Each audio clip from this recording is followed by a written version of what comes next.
Hello dear students, welcome to this lecture series on law. Today the topic of our discourse is the Muslim Women Protection of Rights on Divorce Act 1986. In this lecture we would like to discuss some important issues of this act. Now let us start with the background of the act.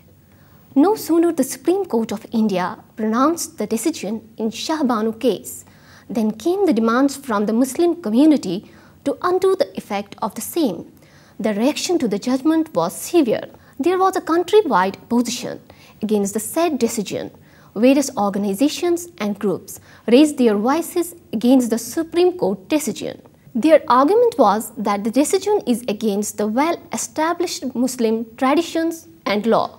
The Government of India, soon realizing the gravity of the situation, introduced a bill in the Parliament to make a separate law for the protection of women under Sharia, which ultimately led to the enactment of the Muslim Women Protection of Rights on Divorce Act 1986.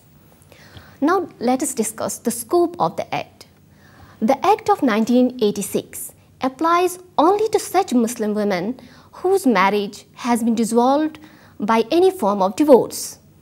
The Act, pursuant to this definition, applies only to women married according to Muslim law and not to those Muslim women married according to any other law like Special Marriage Act 1954. Similarly, the Act applies only to those Muslim women whose marriage is dissolved in accordance with Muslim law. Thus, the Act of 1986 applies only to those Muslim women whose marriage has already been dissolved. The provisions of the Criminal Procedure Code relating to the maintenance of women whose marriage is subsisting, children and parents, continue to apply to Muslims even after the enforcement of the present Act. Section 125 to 128 of the Criminal Procedure Code provides a speedier remedy for the problems of non-maintenance. There are provisions relating to iddat maintenance, maintenance during suckling period, meher and marriage properties laid down under Section 3 of the Act. Clause A of subsection 1st of Section 3 provides for iddat maintenance. Under this clause, a divorced woman is entitled to a fair and reasonable provision and maintenance within the iddat period. The term iddat period has been defined in Clause B of Section 2.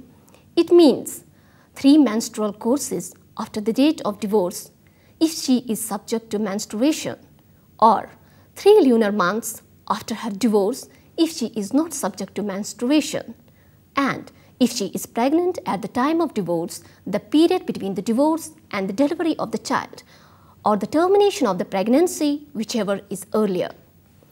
The divorced women are entitled to maintenance, etc. for the period of iddat from the date of pronouncement of talaq.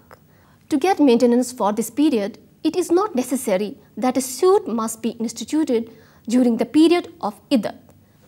It would not be correct to say that if a suit be instituted, say 1 month after the divorce, she loses her right for that month which has already gone by.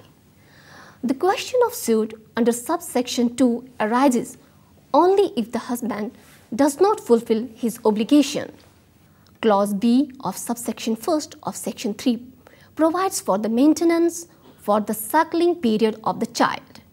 It provides for 2 years maintenance in favor of a divorced woman who herself maintains the children of the marriage. Children must be of an age less than 2 years. This actually refers to the breastfeeding of the children of her former husband. Clause C of subsection 1st of Section 3 provides for meher or dower. Under this clause, the divorced woman is entitled to receive an amount equal to the sum of meher or dower agreed to be paid at the time of her marriage or after her marriage. The difference between the meher and maintenance was further made clear by the Supreme Court of India in Shah Banu versus Muhammad Ahmad Khan in 1985. The judgment runs as, I quote, if meher is an amount which the wife is entitled to receive from the husband in consideration of marriage, that is the very opposite of the amount being payable in consideration of divorce. No amount which is payable in consideration of marriage can possibly be described as an amount payable in consideration of divorce.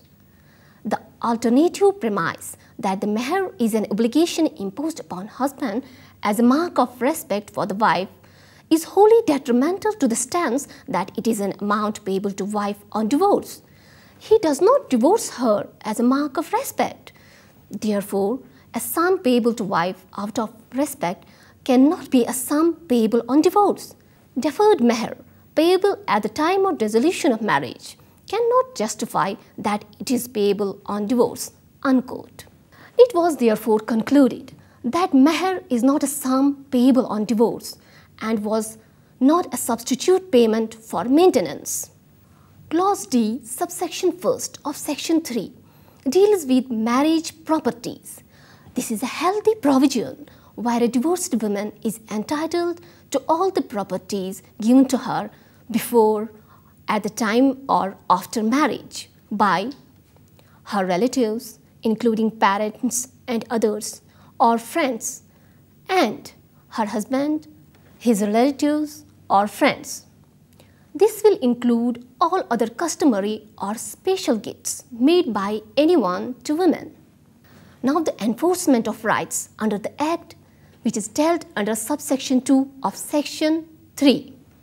It provides that where a reasonable and fair provision and maintenance for the amount of meher or dower has not been made or paid, or properties referred to in clause D of subsection 1st have not been delivered to a divorced woman on her divorce, she or anyone duly authorized by her may on her behalf make an application to a magistrate for an order for payment of such provision or maintenance, meher or the delivery of property as the case may be.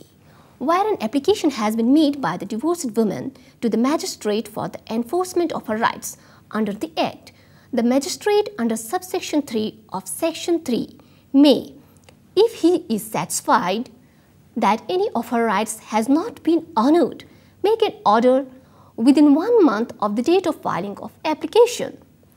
If the magistrate finds it difficult to dispose of the application within a period of 1 month, he may, for sufficient reason to be recorded by him, dispose of the application after the said period.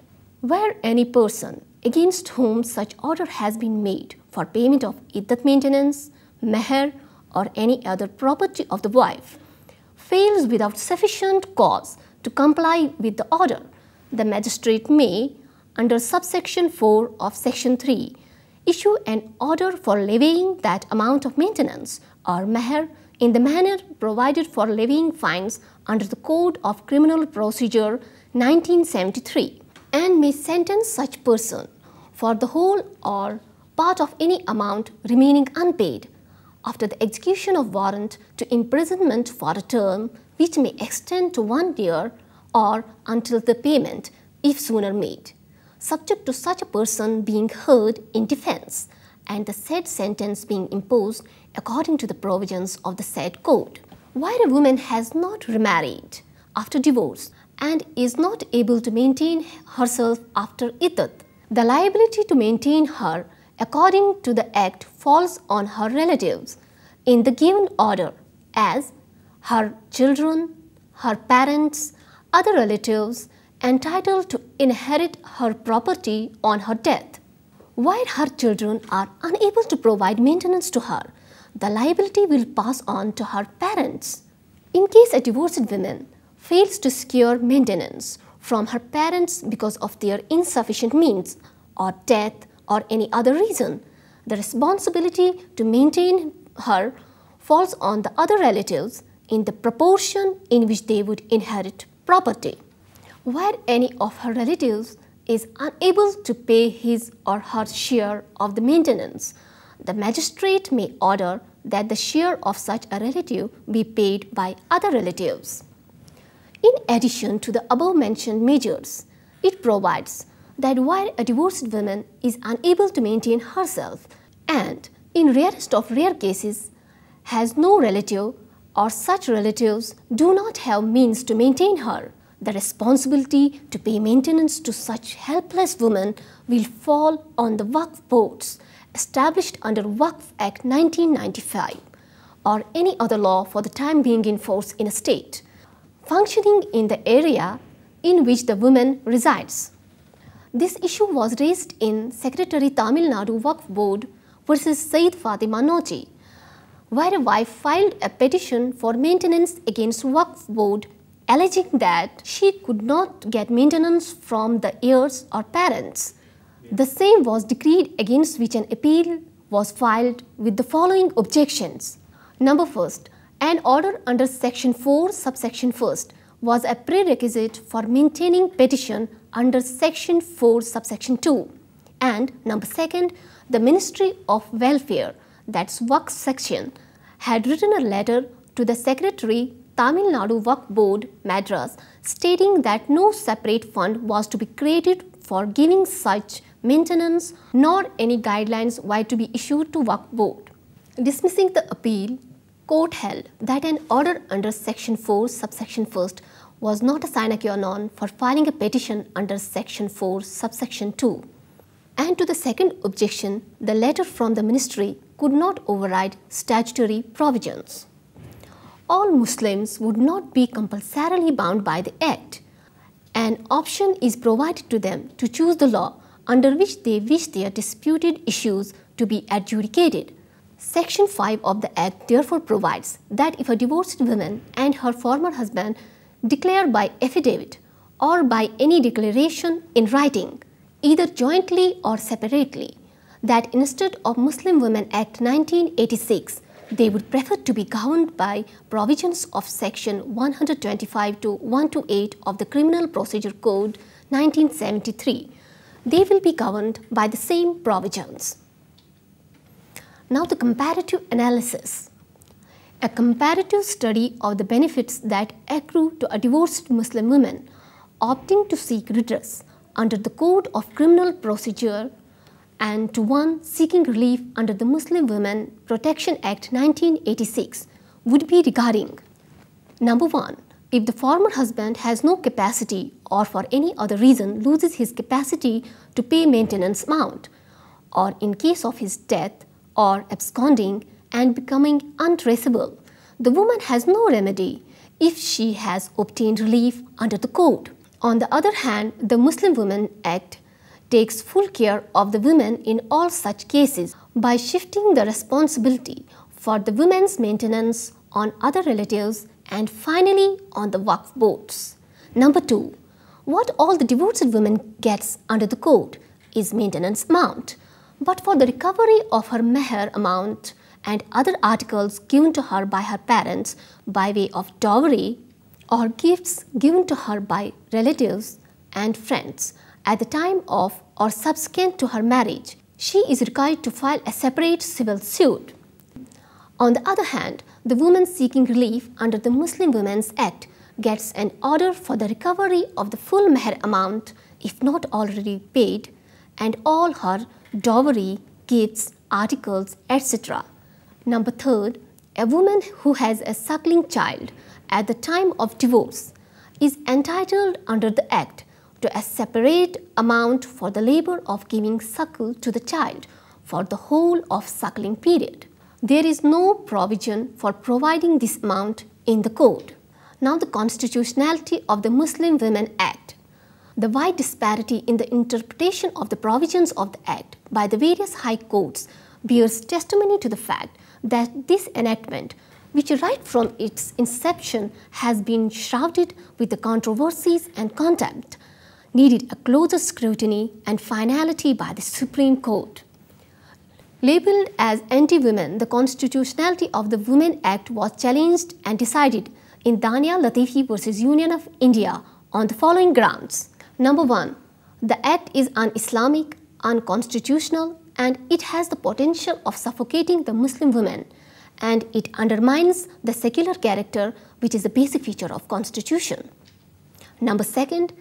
There is no rhyme or reason to deprive the Muslim women from the applicability of the provisions of the Section 125 of the CRPC and consequently the present act must be held to be discriminatory and violative of Article 14 of the Constitution. Number 3, excluding the application of Section 125 of CRPC is violative of Article 14 and 21 of the Constitution. Number 4, the remedy provided under the Act is illusory inasmuch as, firstly, she cannot get sustenance from the parties who were not only strangers to the marital relationship which led to the divorce, and secondly, Waqf boards who would not have enough means to support such destitute women since they themselves are starved of funds, and thirdly, the potential legalities of destitute women would either be too young or too old as to be able to extend requisite support.